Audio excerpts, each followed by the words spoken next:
Hello, everyone. It is Tiffany of Clarity, Confidence, Courage, Women's Empowerment. I am so excited to have this amazing attorney, Leanne Townsend, here with us, hailing from Canada.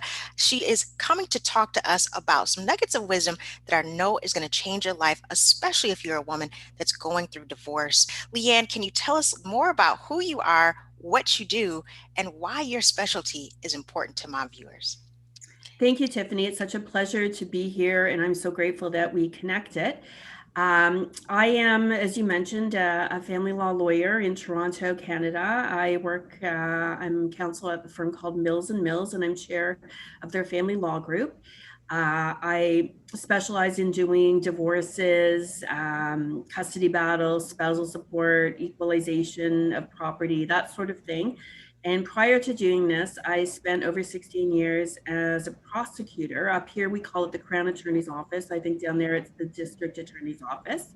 So I was equivalent of a DA, and my specialty was domestic violence. I was the co-lead of the domestic violence team. And so I bring that training and experience and expertise to my family law practice, and I work with a lot of victims of domestic abuse. It has always been, I feel weird saying it's a passion of mine, because obviously I'm not passionate about anyone being harmed, but helping people who are, in those types of abusive relationships is a passion of mine. And unfortunately, COVID has kind of made it even worse, recently with the numbers. So I'm a busy lawyer these days. Thank you so much for that introduction. And I can imagine, like you said, with COVID happening, people going through isolation, fatigue, being in their house, constantly being with a person that either they may have been having struggles with or already thinking about divorce or in a domestic violence situation. And that specifically is something I want to talk to you about, Leanne, because if you're a woman right now who is going through a situation that's where they're in a domestic violence, or they feel like their life is being threatened, and they're in isolation with this person still dealing with COVID. Like, what are some tips that you can give a woman in this situation that she can do immediately? Well, definitely, if she's ever concerned about her safety, she should always call 911. So, she should make sure that she has her cell phone always nearby, or, some sort of device. There's a lots of devices out there that victims of domestic violence can obtain from various groups up here in Canada, and I'm sure down in the United States, where they can just push a button and it alerts somebody. So if you're going to be in immediate danger, that's really important. But I do think it's important to have just a safety plan in place generally. Somewhere to go if you need to leave quickly. Maybe have a bag packed that you keep somewhere where your abuser doesn't know about it, in case you have to, leave quickly. And another thing that we talk about is having a safety word or a code word that, if you're in a dangerous situation, you can call someone and just say that word, and they know what that means, and they know to call 911. That's important. If you have children in the home, it's important to, I think, speak to a lawyer to get some idea of, what would happen if you do decide to leave. But the main thing, right now with COVID, if someone's not prepared to leave, is just to make sure that they are safe, and that they have someone else who's outside the home who's aware of the situation, that they have a code word, and that they have some sort of a safety plan. Thank you so much for that. And you and I have discussed offline this particular topic a lot, talking about domestic violence, talking about things that women can do when they feel unsafe and they're trying to leave their victimizer. So thank you so much for those tips. I know that it's probably going to change a lot of women's lives. Now, as a woman is going through divorce, I know the laws are different in Canada and the United States. What are some things in general that she probably should be thinking about before she even starts the process with her spouse, just in general? A big one is getting acquainted with the family finances. Still in 2021, in a lot of homes, the husband or the male is the one who has a better understanding of the family finances, is the one who's paying the bills.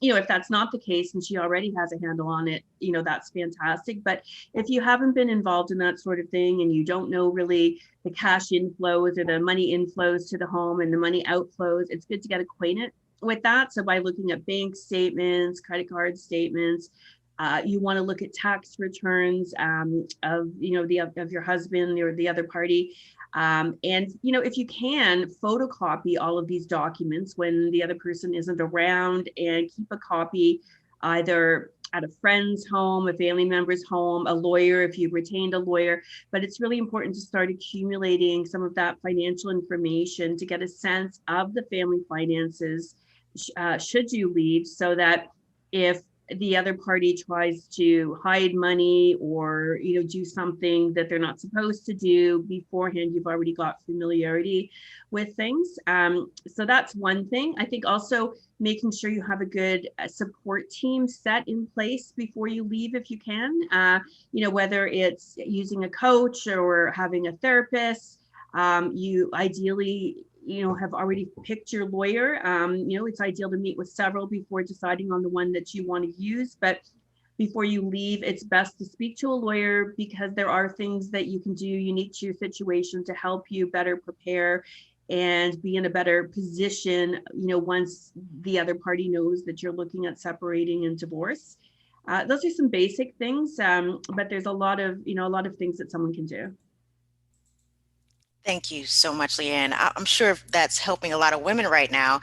It's very powerful information whenever you talk about finances. And this kind of leads me into another question that I have around a subject matter that is big in the United States, and I'm sure around the world right now, because this person is very well known. Currently, as we're recording this, everyone is hearing about the split of Bill and Melinda Gates. I mean, it's all over the news, it's everything you hear. And even this morning, I was listening to a radio talk show that was saying how everyone is talking about, what is Melinda going to take? What is she going to get out of this? What is she going to take from him? And the commentator was saying, I find it interesting that everyone is focusing on, quote unquote, what she's going to take from him versus what she deserves out of this 27-year marriage that she has helped him build. What are your thoughts about that? Especially, I'm sure you have dealt with women who've been married to very powerful men and possibly feel not quite sure how much they should be asking for in a marriage that has been very long term. I mean, I think it's interesting. There's still a stigma with respect to things like spousal support or alimony, as I think you often refer to it in the US. And, I think the comments that we're hearing, how much is she going to take? Part of that is referring to support. Although I read that she's not pursuing any spousal support. So, and she would probably be entitled to a fairly high number for spousal support. But, again, like a woman, and I'm saying a woman, there are men who get paid spousal support, but they're being paid it because they've earned it in some way. It's not, people view it as some sort of free gift. And it's really not. And, in the case of someone like Melinda Gates, I would suspect that she's been very involved in helping him build the empire that he has, and whether that's by being, I mean, she's actively involved with the foundation, it would seem, but, whether with respect to Microsoft and other business things, whether she played a role in the companies or whether she played a role by, raising their children and keeping the home running. Because, I suspect that Bill Gates is a bit of a workaholic and probably would not have gotten to where he is if he hadn't had somebody running his home life, just like you need someone to run a business. And so, in that capacity, she's earned what she's entitled to. It's not like he probably would not be where he's at had he not had a supportive spouse, all these years. And so, it's when you're looking at it, like, how much is she going to take? It's how much that she's entitled to because of the role that she played in the relationship. And people need to remember that. Thank you for that, Leanne. And I so agree. I think, and like you said, this isn't just because we're women, it's just this concept of being fair.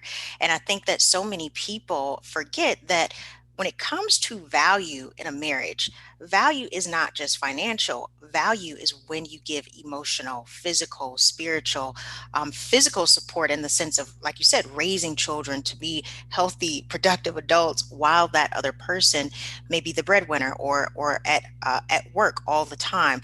So, when it comes to bringing value to a relationship, you do have to look at the whole picture. And I think, unfortunately, our society is getting there, but they're not yet seeing this concept of value, not just in the terms of monetary value, but in the terms of supporting a person while they're building something major. And like you said, and we don't really know how many ideas Yeah. that may have come from her that he used to create his business. And I know, me being married and divorced myself, there were so many times I gave my spouse ideas when he was building his business and his company, to move him further. So I love that answer, and I absolutely agree with you. Now, for a lot of women that are going through divorce and they have children involved, what are some things that you have seen that really helps them when it comes to having a little bit more of a peaceful divorce, and having that concept of joint custody, or not having to go through a arduous custody battle? Well, I think first off, it's very important to keep children out of the legal process and the separation and divorce process. So you can start being a good co-parent by, not involving your children in the first place. Your children don't need to know the details. They don't need to know that, daddy cheated on mommy or that mommy cheated on daddy. That's information they don't need to know. They don't need to be involved in. And I think as well, it's important that you respect the other parent as a co parent in your child's life. Your children are going to fare the best in life if they have both of their parents in their lives and have a good relationship with both parents. And so, anything that you can do to facilitate that rather than undermine it is going to be more likely to lead to a peaceful divorce. Not You want to make sure that you don't badmouth the other parent to the child. That's a common thing that happens during divorce. Parents say bad things about the other to try and win favor with the children and try and get the children on their side. And the children shouldn't have to be on anyone's side. The focus should be on what's best for them, whether they're young or older. They should not be dragged into picking sides in the middle of things. So that's really, really important. And I think just overall, people need to respect that they've had children, they chose to have children with this other person. And so on some level, they at the time for what we must have thought that, and again, not all children are planned or whatever. So this is, people who actually planned a pregnancy and had a child, they chose to have it with this person. And if that person is not abusive and maybe they have their faults, you don't get along with them, but they're not an abusive type of personality, then you need to respect that they, should play a role in their child's life, and that's only going to benefit the child. Now, of course, when we're dealing with abusive relationships, it's a very different, type of situation, and the things that I'm talking about. Unfortunately, in an abusive situation, it's probably going to be very hard to have a peaceful separation and divorce. So these things, don't apply as much. But if you're not in that type of situation, being respectful and respecting the other parent's role are two of the key things that you can do. I love that answer, Leanne, and I absolutely agree. I think that so many times, children are kind of the little victims of, a separation or a divorce. And like you said, it does not have to be that way, but it definitely takes two adults who are willing to be accountable for their own actions and willing to keep the kids kind of out of the fray. So agree with that. Now, seeing you, talking to you, and like I said, I have seen you in action on television and on other forms of media. You are a powerful attorney. You are the type of woman that I think a lot of women would probably look at and say, "Oh my gosh, she's so confident." For her to be able to step out there and be an attorney, and be in a situation between two people that are getting a divorce and going through that type of thing. What personally for you has given you the confidence and the courage to do what you do and create a life that you clearly love, and I'm sure have had to work very hard to build?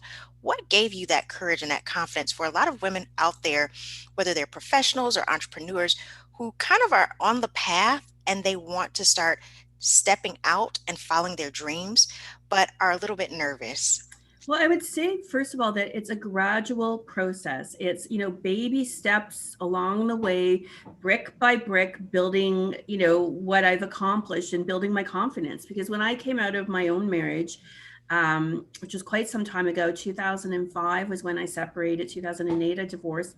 I had no confidence. I came out of that marriage feeling beaten down, had no self-esteem, had been told so many times how worthless I was and how awful I was, and believed it. So I came out of the situation with no self-esteem, and then I started self-medicating by drinking alcohol at times, and that started going in a bad direction, which made me feel even worse about myself. And so there was a time in the past where I literally felt like I was in a black hole. I didn't know how I was going to get out of it. And I just felt I couldn't believe that this was how my life was turning out. And I connected with myself. I connected with a really good therapist who believed in me, and having that one person who believed in me and validated some of the gaslighting and whatnot that I had experienced in the past. It validated my perception of all these things. That made a difference. And I started doing, the hard work with her. And, little by little, one step at a time, I rebuilt my career. And I gained my confidence. I established a huge network of people that that are really great people that refer me to business or that I collaborate with. And I've, built up a law practice that I'm extremely proud of. I'm in a managerial role at my firm.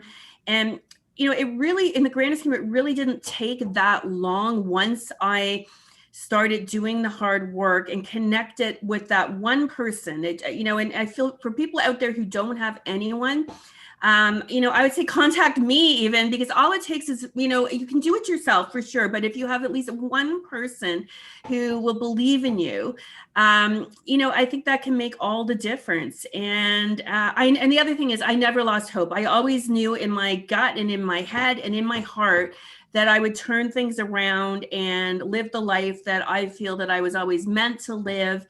And I'm always growing. I mean, I still have lots of things I want to do, and there's lots of opportunities for growth. But I am, to be honest, very proud of what I've done, because I really had no self-esteem when my marriage ended. So for listeners out there who are in that type of situation, I want to say that it can be done, and just believe in yourself, do the work, and try and connect with the right people, and you can really change your life around.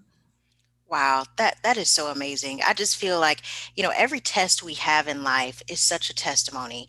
And it's unfortunate that you have to go through so many struggles, but everything that you went through has brought you to this space, and now you're changing the lives of millions of women, men, and children out there who are struggling and going through some of the same situations that you have had to go through yourself, Leanne. So that is such an amazing story.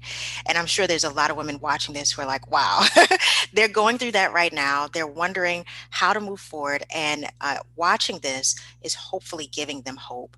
Now, Leanne, before I have you give everybody your contact information, how to get in touch with you, what are some last words that you'd like to leave with the audience, based on just your life, your experiences, and how they can move forward? I think the biggest piece of advice that I'd like to leave people with, or the thought, is that it's never too late. It's never too late to become the person you were meant to be. It's never too late to start over. It's never too late to start loving yourself, to start believing in yourself, and to have the life that you want to have. I didn't really come into my own until I hit 50. And, a lot of people think 50, you're going into the twilight years. And I'm like, no, I'm just getting started. I've got mountains to climb and empires to build. And that's my message, is that it's never too late. Start today, baby steps, and you can do it. Wow, I absolutely love that. And you are so right. Women over 40, over 50, over 60, I mean, women of all ages are doing amazing things, and it is never too late. And all you have to do is take that first step forward, make a decision in your mind that you want to recreate your life, you want to build your life into what you decide it to be, and keep going. Thank you so much, Leanne. Please tell our audience how we can contact you, how we can follow you, how we can get in touch with you. The easiest place is to visit my website, which is www.leannetownsend.ca. That has all my contact information. I can also be found at my law firm, which is www.millsandmills.ca. I'm active on Instagram at Leanne Townsend Life. And you can also find me on Facebook, LinkedIn, and Twitter. Perfect. And everyone, just so you know, I'm going to have all of Leanne's information below down in the description box. So you can definitely click on the link and just follow her. Leanne, thank you so much for being here. I know your words of wisdom are going to impact so many women's lives. And I hope that you all can take these nuggets of wisdom and move forward and know and keep the faith and keep the hope that there is life after divorce. There is life no matter what you have gone through. You can rebuild, you can build your confidence, you can build your courage, and you can move forward. This is Tiffany of Clarity, Confidence, Courage, Women's Empowerment. Bye, everyone.